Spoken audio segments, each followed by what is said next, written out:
Qeveria e Maqedonisë së Veriut ka propozuar një masë të re për të rikthyer jetën në fshatra deri në 100.000 euro për çiftet e reja që zgjedhin të jetojnë dhe të punojnë në zonat rurale. Për këtë iniciativë dhe detaje që shoqërojnë sot përmes një lidhje direkte, se isha duke thënë në studio, do të na flasë zëdhënësja e Qeverisë së Maqedonisë së Veriut, Venera Azizi. Përshëndetje zonja Azizi, mirë se vini në Kosova Live. Përshëndetje, mirë se po ju gjej. Ju përgëzoj për emisionin, ju përgëzoj për gjithë shka që po bëne, për të qenë edhe ma për informimit, për të sjellur risi dhe për gjithë shka tjetër. Dhe ne ju falenderojmë juve që pranuat të flisni për një temë që në fakt kanë gjallë shumë reagime. Nëse mund të na tregoni se cila është ideja e kësaj nisme, iniciative që komuna po bën që t'i kthej pra të rinjt në zonat rurale. Në fakt, kjo nuk është një nism, është një ligji për bujqësi dhe zhvillim rural. Është një gjë.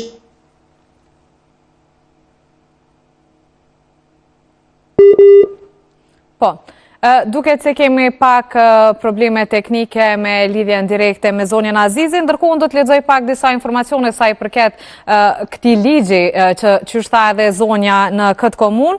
Pra Qeveria e Maqedonisë së Veriut ka propozuar një masë të re që synon të ringjallë zonat rurale të braktisura përmes mbështetjes financiare për çiftet e reja që vendosin të jetojnë dhe të punojnë në fshat. Sipas draftit të ri të ligjit për bujqësinë dhe zhvillimin rural i publikuar në platformën çiftet e reja që kthehen në fshat do të mund të përfitojnë deri në 100.000 euro ndihmë financiare. Ky projekt ligj do të jetë i hapur për komente publike deri në datën 28 maj, ndërsa me 2 qershor është planifikuar një seancë dëgjimore publike.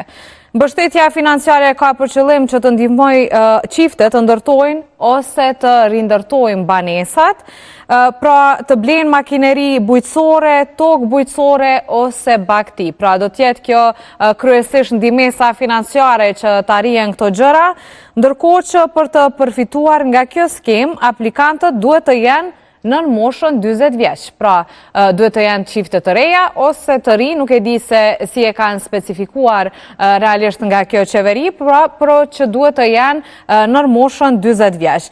Besoj që tashmë zonjën Azizi e kemi edhe një herë në lidhje direkte. Po. Kërkoj shumë falje për ndërprerje, po e di se është puna e zëdhënësit është tërkohën je në kontakt me njerëz. E kuptoj, me rëndësishme që të kemi prapë. Prasim telefon. Pra kështu, ky është një zgjidhje ligjore, po tentojmë që përmes ligjit për bujqësi dhe për zhvillim rural, të sillim këtë ligj dhe në fakt për momentin ligji gjendet në portalin elektronik të quajtur Ener këtu në Maqedoni, portal që është për dispozitat në përgjithësi dhe ku kanë qasje edhe opinioni për të përfshirë, për të dhënë vërejtjet e veta e kështu me radhë. Propozimi ligje apo draft ligje do ta quaja më mirë, parashek në nenën e tij 138 që të bëj një nxitje, të zhvilloj ekonominë lokale, ekonominë e përgjithshme në Maqedoninë e Veriut, por që është mbi të gjitha shumë pozitive, është edhe ti banoj ato fshatra që janë me më pak popullat, por edhe në një mënyrë të inspiroj edhe të rinj të kthehen jetës në fshat dhe të fillojnë edhe bizneset e tyre dhe jetën e tyre e kështu me radhë. Këtu pra ashtu dhe ju dëgjova se sqaruat kjo vlen për çiftet e reja që janë ndër moshën 40 vjeçare. Pra vlen vetëm për çiftet, a? Po, për çiftet po atë desha të sqaroj. Për çiftet do të mund të blejnë tokë bujqësore, do të mund të blejnë makineri, do të mund të zhvillojnë edhe më tej, do ta quajnë jetën e tyre në këtë drejtim.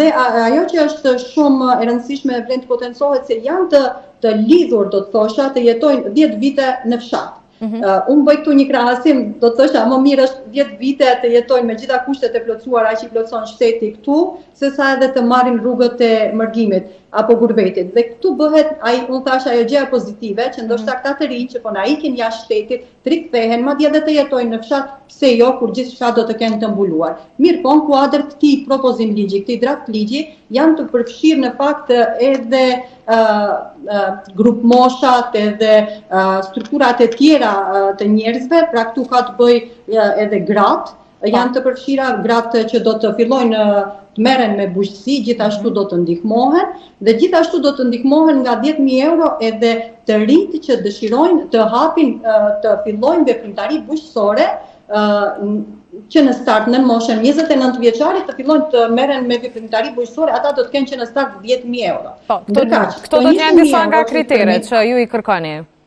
Po, jo, këto janë dhe kriteret e tjera që përfshihen me këtë ligj. Pra, ajo që është shumë e rëndësishme është që po i bëhet një mbështetje bujqësisë dhe zhvillimit rural dhe njëkohësisht po ndihmohen edhe çiftet e reja dhe të rinj dhe gratë për të rifilluar një jetë, për të bërë një jetë më të pse jo në fshat kur gjitha kushtet edhe ofrohen.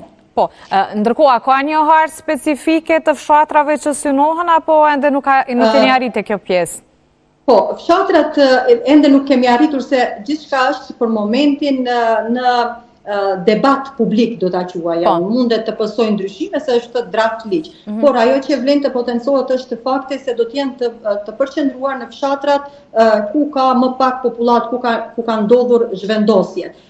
Pra, ku ka ndodhur zhvendosjet nga fshati në qytet. Dhe ky është një draft ligj që rregullohet sipas rregulloreve të Bashkimit Evropian. Nëse marrim një krahasim, e njëjta gjë ndodh edhe në Itali, në Zvicër, në Austri, pra kemi një situatë të tillë ku shteti tenton të ndihmojë njëkohësisht popullatën dhe tenton që ato vendbanime që janë braktisur të rikthehet popullata atje. Po, e qartë, ka ndonjë periudhë të caktuar kohore që e keni menduar se sa duhet të jetojnë aty, sa duhet të rinë në këto zona rurale, personat e zgjedhur?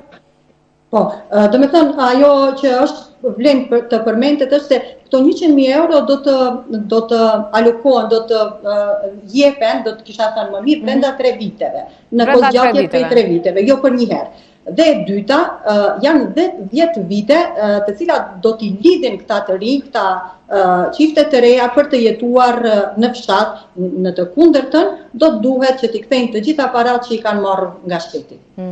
E si do të arrihet monitorimi i kësaj? Me siguri që do t'jetë e vështirë. Do të shohim, e diçka, vlen të provohet gjithçka, sepse Maqedonia e Veriut një lloj si edhe Kosova, kemi një praktikë të jashtëzakonshme, kemi patur kohëve të fundit të vendit nga të rinjt dhe ata që zhvendosen nga fshatrat në qytet, shkaku i politikave jo të mirëfillta zhvillimore që kanë ndodhur mbi 22 vite nga pushtetet e kaluara, dhe atë që po e bëjmë ne tani është pikërisht ai rikthimi i politikave zhvillimore që çdo vendbanim, çdo fshat të ndjejë dorën e ngrohtë të qeverisjes. Pikërisht për këtë, ne kemi bërë edhe 2 thirrje në drejtim të kësaj gjithçkash, kemi bërë edhe 2 thirrje nga qeveria dhe ku janë përfshirë 1170 projekte në përgjithësi, dhe po ndërtohen rrugë, rrugica, kanalizime dhe gjithçka, salla sporti, shkolla e kështu me radhë që të mbajnë popullatën sa më pranë shtëpive të tyre, mos kenë nevojë edhe të lëvizin. Po, më duket që jeni vendi i parë në rajon që po bën, që po dëshiron ta zbatojë një ligj të tillë, nuk kam dëgjuar nëse në vende tjera është zbatuar kjo? Të jemi sinqert, edhe unë nuk kam dëgjuar, vetëm e di që modeli është i njëjtë në Itali, në Austri dhe në Zvicër, dhe ndoshta po i bashkangjitemi shteteve evropiane dhe ta kthejmë dinjitetin edhe në fshat. Interesimi, dua shumë të theksoj këtu se interesimi është mjaft i madh nga të rinj, çdo ditë paraqiten, çdo ditë pyesin se në fakt çfarë duhet plotësojnë si kushte e kështu me radhë. Unë ju falenderoj shumë për këtë paraqitje të drejtë për drejtë dhe gjithë këto informacione që ju ndave direkt në Kosova Live. Kërkoj ndjes për ndërprerjen, shpresoj se mbas një periudhe do të takohemi me gjithë ata çifte të reja të rinj që kanë filluar jetën në fshat. Po, ju falenderoj shumë edhe një herë. Edhe një herë falenderit. Mirupafshim.